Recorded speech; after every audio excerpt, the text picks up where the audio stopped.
आजकल सबसे बड़ी समस्या तो यह है कि शिव महापुराण के नाम पर कथा तो गायब हो गई और उपायों का भंडार ऐसा आया, उपायों का तूफान ऐसा आया, कथा गायब, उपाय अंदर।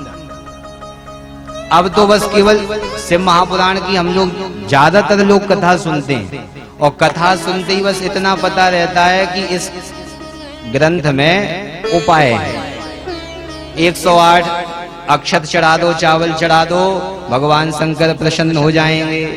गिन के चढ़ाना भाई 108। यदि 107 चढ़ गए तो भगवान त्रिशूल लेकर के मारने भी तुम्हें ही आ जाएंगे।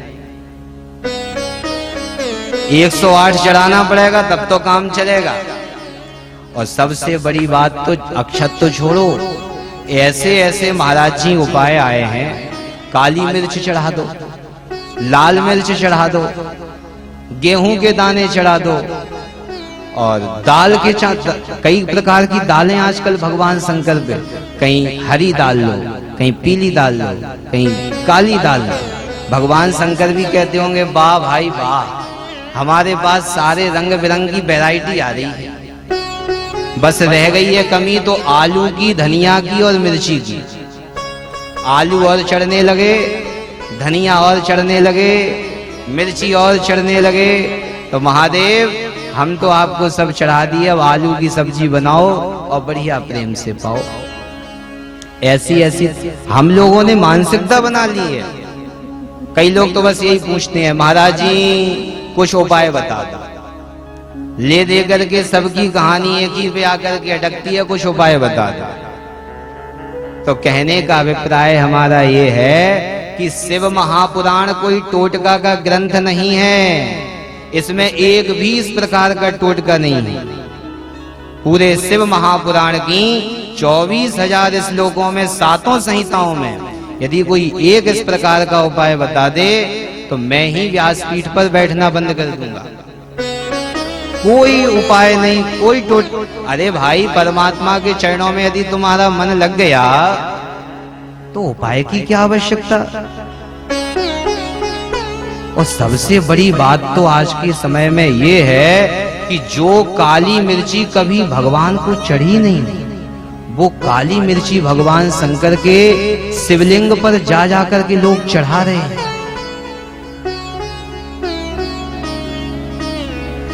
इतना हम लोगों ने अपनी मानसिक स्तर को शिव महापुराण के नाम पर बस केवल और केवल उपाय की ही चर्चा उपाय की चर्चा हो रही है तो महाराज जी बहुत बढ़िया कथा कह रहे हो, और उपाय नहीं है तो महाराज जी भी फैल, महाराज जी की भी कथा फैल, फिर कथा नहीं।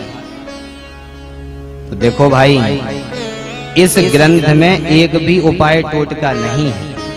केवल और केवल भगवान शंकर के सुंदर सुंदर चरित्र हैं, भगवान की लीलाएं हैं और भगवान की लीला सुनकर के ही कल्याण होगा। उपाय से कोई कल्याण नहीं होने वाला, ये गारंटी की बात है। तो इसीलिए मेरा तो सभी लोगों से खुल करके बोलता हूं, कटु तो बोलता हूं क्योंकि दवा तो थोड़ी सी कड़वी तो होती है, पर जो दवा का पान करेगा, दवा का सेवन करेगा तो उसका कल्याण होगा, ये भी गारंटी की बात है। और जिसे बुरी लगे तो लग जाए भाई, हमें कोई ज्यादा ये तो है नहीं कि बड़ी अपनी पब्लिसिटी पानी तो झूठ का ही मस्का लगाते रहे लोग। भाई सबका समय कीमती है, मनुष्य के पास आज के समय में टाइम ही नहीं है। और यदि कोई व्यक्ति टाइम निकाल करके, समय निकाल करके कथा में आया है तो जीवन का हमारा तो यही सिद्धांत है कि उसके समय का यदि हमने अतिक्रमण कर दिया या उसके समय को बर्बाद कर दिया दुनिया प्रपंच की बात करने में, तो फिर इस व्यासपीठ पर बैठने का हमारा अपना कोई लाभ नहीं है, कोई औचित्य नहीं है।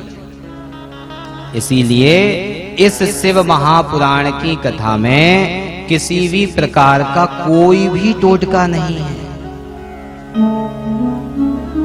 आजकल एक बहुत नारा चल रहा है, एक लोटा जल सभी समस्याओं का हल। तो हम भी कहते हैं ये तो बहुत अच्छी बात है, पर भैया जब मन हो निश्चल, मन हो निर्मल, तब चढ़ाओ एक लोटा जल। अब मन में भरा है कपट, राग, द्वेष, ईर्षा और जाकर के चढ़ा रहे हैं, बोले एक लोटा जल सभी समस्याओं का हल। ऐसे समस्याओं का हल थोड़ी होने वाला है। लोगों के गले काट दिया और एक लोटा जल चढ़ा करके समस्या का समाधान पाओ, ये थोड़ी के। तो कहने का हमारा अभिप्राय आप लोगों से बस इतना ही है कि इस कथा में किसी प्रकार का कोई टोटका नहीं है। भगवान के सुंदर चरित्र लीलाएं हैं और उन्हीं को हम लोग मिल करके श्रवण करेंगे। बोल शंकर भगवान की।